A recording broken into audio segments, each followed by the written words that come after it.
Well, I really learned now. I've been in real estate 10 years, but even as an experienced agent, to learn from the contract to close is very important.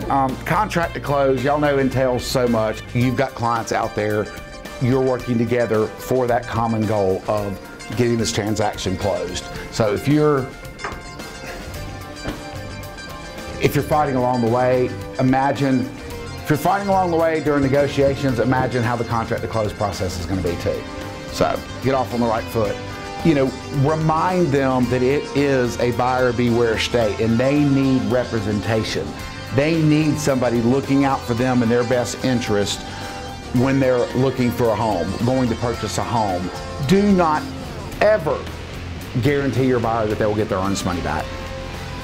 Do not ever guarantee. Do not ever.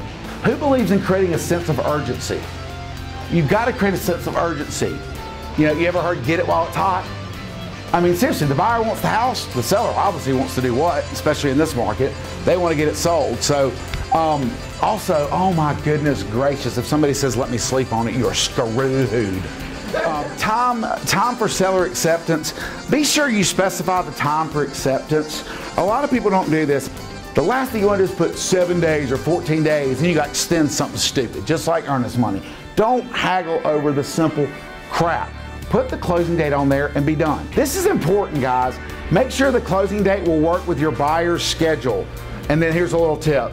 Who tries to schedule their closings during the week or earlier on in the week because you're like, oh, I know this bad boy's gonna get pushed back and I want to get paid by Friday, you know, or I want to, you know, so let's don't let this thing push. Or especially when you're closing. When do most people try to close? Yeah. Don't schedule it on the 31st. Put on or before the 31st in the contract, but schedule a closing for like the 27th or 28th or something like that. So many contract negotiations get so mucked up and take so long because of all the details. Nothing should be haggled over but price. Nothing. When a seller is selling their house, it should be 100% about the bottom line. When you are presenting an offer to a seller, essentially what I'm doing is I'm presenting them the net. What's the one little tiny initial spot that never fails, gets left off? Lead-based pay. That little box isn't even a real box. I mean, it looks like a smudge in the contract, like it went through the copier wrong or something like that. You would want to get as much house for as little money as you can, but if you really love the house, you do what it takes to purchase it. Got to set that stage with your seller. Say, look, they might have made a lowball offer, that's fine, but guess what? They wouldn't have made an offer if they didn't want the house. So you got to keep in mind, we're still holding some cards here.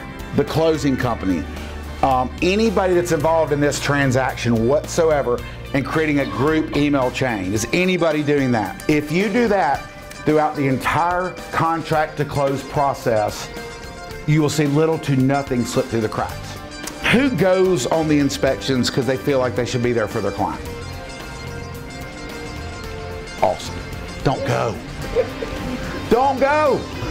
It's great to have a good heat and air, but if you don't correct the electrical and your house burns up, what are you going to cool, you know?